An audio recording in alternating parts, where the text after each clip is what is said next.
indaba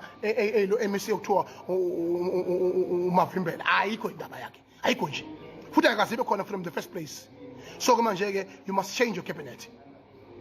Umama ulo semdala lo mama upheke inkonyeni cha akahamba uphumula bakithi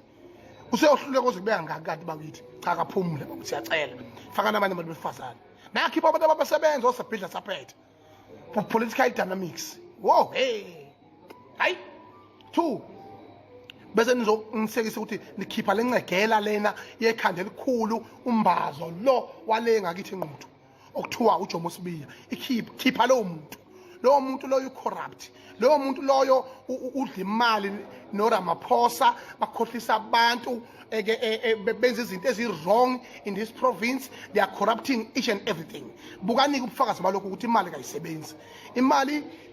kwenziwa yonke into kwadliwa imali kwenziwa yonke udoti kodwa igcina kosuku yini enzakalile. Now one thing that has happened, the truth igcine kuba yilona that is prevailing. The truth will always prevail regardless of money or not. As I've said it before, uJomo Sibiya does not deserve to be in a cabinet, does not deserve to be in MEC. Akahambe bayohlala enkonka le phalaphala Useziphendulele Mchunu ubhekecele lokhunjana uJomo Sibiya gede abambohlala le enkonka bohlala khona belusa inkomo zamankonka konkola lezi inkomo kuthiwa amankonkola bahlale khona bayilusa ngoba manje we can't have such leaders who are destroying the province. The challenges that you are facing Duma mfowethu ngubongela unjalo kodwa fanele wazi ukuthi into ekuthiwa ubuthongo into yokuphinde kuze uyithole engane zawethu ngane yakwethu usuyishitshele ngecabinet yakho. Abambonayo lo muntu lo ungizwe okuthiwa Ngizwe Mchunu lo mfana okuthiwa Ngizwe Mchunu anoke ningitholele yena nimtshela ukuthi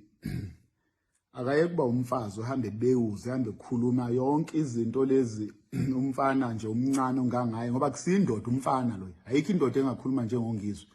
umnqolo lo umnqolo gombotsheni ochoba intwala yikanini akaqhathwanga ayikho indoda engakhuluma lento ezeyikhunywa ungizwe hambe ekhuluma ngawo wonke amadoda lawo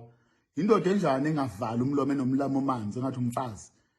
Thina amadoda ngikhusho lokhu njenga indoda yasemakhaya nje umuntu wasemakhaya uqhathiwe ngifuna umgangela ke manje